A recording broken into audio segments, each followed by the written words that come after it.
Hi everybody and welcome to lesson 1. I'm going to try to keep this video short, but I'm afraid it's going to be between 8 and 10 minutes. So just a heads up about that. Since this is the first time that we're viewing the lesson layout and the lesson assignments, it's going to take a little bit longer to talk through. Okay, so when you first come into our Blackboard, chances are you're going to be seeing the announcements page, right? So once you're there, you can just navigate over to lesson 1, and that's where you're going to see the materials and the expectations for this first lesson. All lessons in our course are laid out in the same way. So the first thing you're going to come and see is, the overview of the lesson and the objectives. That's at the top. Next, you're going to find any readings or viewings required for that lesson. Remember, you don't need any textbooks for this class. Everything that you're going to read or see is going to be embedded into our shell. But you'll notice for this first lesson, lesson 1, there are no required readings or viewings. So we can scroll down past that. If there's anything we need to remind you about, you'll see a self-check. So here's a self-check that says, hey, don't forget, at the end of this course, lesson 7, you've got to post a video of yourself. So to be thinking about what kind of video tools do you like to use, are you familiar with, and if not, now's a good time to start experiencing and playing around with some of them. We found that YouTube works pretty well with Blackboard, if that's one that you have access to. Okay, so you've got the lesson overview, the readings, and any self-checks. And then after that, you're going to get into the actual assignments for the course. So the first one is a discussion introduction, right? So you're going to introduce yourself to all 100 students in the class, and you're going to do that by navigating over to the conversations area. So I'm going to go and show you, remember that's back up at the top where we saw it last week. So if I click on conversations, I've got links to 2 discussion boards here. Remember, this top one is that place for any general questions you have about the class, but down below it, this is more specific to lesson 1. So there's a discussion board where you're going to go and introduce yourself to everybody. And so you're going to talk about, who you are, what's your major, and why you decided to take this course. So if you click on that introductions tab, it's going to take you to this introduction, discussion board. You can create a thread. You can introduce yourself to everybody. All right, so back to lesson 1. So we've introduced ourselves to everybody in the class, all 100 and plus people. And then our next assignment is to establish a group charter. So in this class, because we have so many people, one of the things we want to do is create smaller communities of learners. So you're going to be partnered with between about 8 and 10 people to make a small learning group. And each week you're going to work with this small group to have a discussion around course topics and then to submit a summary of what your group discussed, right? So this repetitive assignment, this discussion summary, happens every lesson in our course, and it requires 2 things. It requires first that you have a discussion with your peers in your discussion board, and then at the end of the lesson, somebody summarizes what you've discussed and submits the summary. So first a discussion, then a summary submission. Now you'll notice that for this first lesson, we're not asking you about course topics or course ideas to discuss. We're asking you to establish the ground rules, a group charter, for how your group is going to behave, act in the future lessons, okay? So in just a minute, we'll look at the group template, but you're going to start having a discussion board, and then somebody will submit your group charter and say, hey, instructors, these are the rules that we've established for our group. So before you start talking with your peers this week in the discussion board, I would strongly recommend that you first view the group charter. So I'm going to click on the group charter template. And it's a Google Doc, so remember, because you guys all have your own Google Drives, right? Even though it says view only, you can come up here and click File, Make a Copy, and then you can actually type in and share your group's ideas here eventually before you submit it. But to read through this group charter template so that you know when you're having your discussion this week, what things should we be talking about? So you're going to want to get to know each other. Who are you? You're going to want to talk about, for each person in your group, what are the skills or expertise that you bring that could help this group in the future, right? So are you a really good leader? Are you great with technology? Are you an exemplary editor, right? What are your skills or area of expertise that you think will benefit your group? And so in your discussion, start talking about that. Hey, I'm really good at this, or I'm not so great at this, but is there anybody else that can help with da-da-da-da-da, right? And so when you do submit your group charter, you'll have to list everybody in your group and what are they bringing to the table? What skills or area of expertise? The other thing that you're going to have to decide this week is that each lesson you're going to submit a summary, right? Well, who's going to be the student responsible for that? If there's 8 people in your group, everybody does not submit the summary, only one person.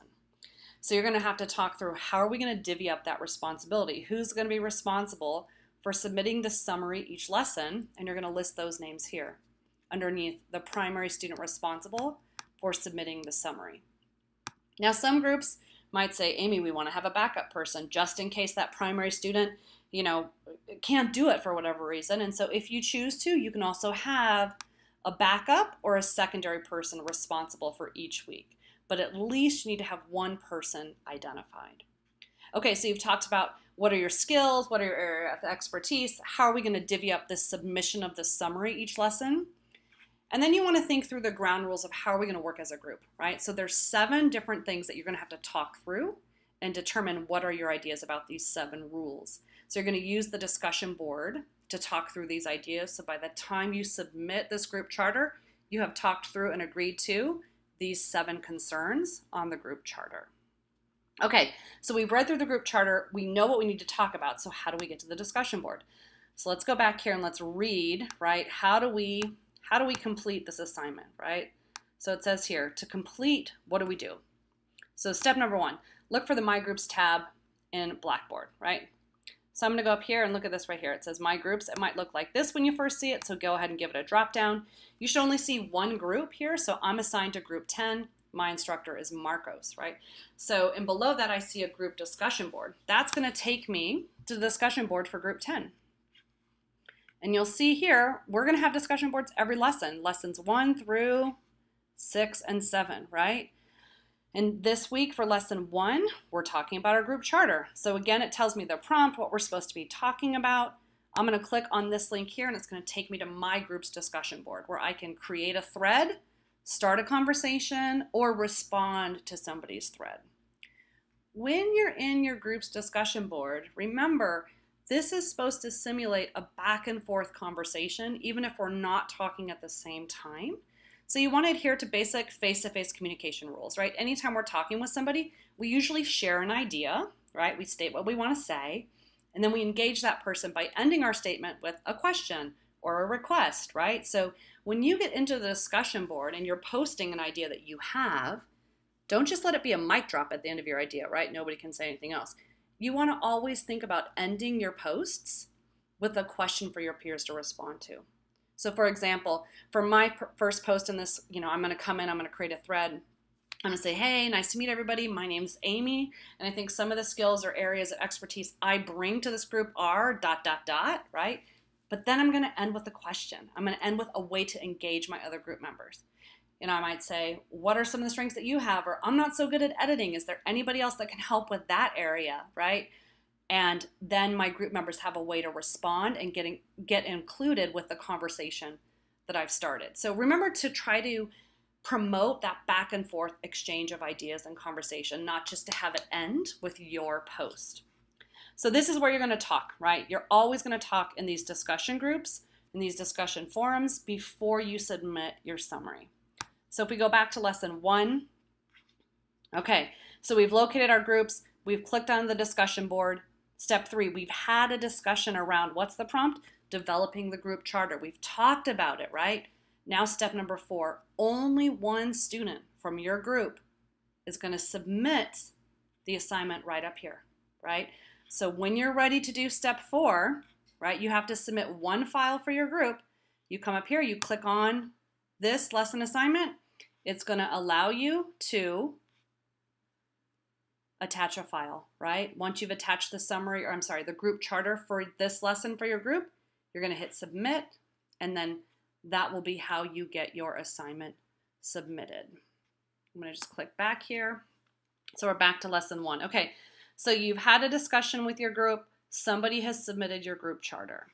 Now, going on, besides collaborative work, what else do we have to do this week? We have to do our individual work, right? So coming back to that idea that each week you're going to do a 5-paragraph essay reflection. This week your reflection is on your skills and strengths, your areas of weakness or need, your short and long-term goals, and how you think who you are impacts or will impact your goals. Now, remember we're asking you to use APA formatting in your essays, right? But this week we don't have any required readings. So you do not, right? Oh, sorry here. It says, note, you do not need to include references to course materials because remember, course materials. There are no course materials for this lesson, right? But you can start playing around with other aspects of APA formatting for this first assignment, like what size font should I be using? What size spacing should I be using? Does my title need to be centered? What's a running head? So go back and review those APA rules and make sure that you know how to format your essay even before you start including references. The final assignment that you have this week is a course quiz. Notice it doesn't say syllabus quiz, it says course quiz. So you can be successful on this quiz if you've done a good job of reading through everything that's included in Start Here, also reading through the syllabus and schedule information, and reminding yourself what is the role of the conversation discussion board. If you make good study of the information in this area of our Blackboard, you're going to do awesome on the quiz. We're super excited to work with you guys and to get some ideas and some discussions happening and to see your work and support you from here on out. So enjoy lesson 1.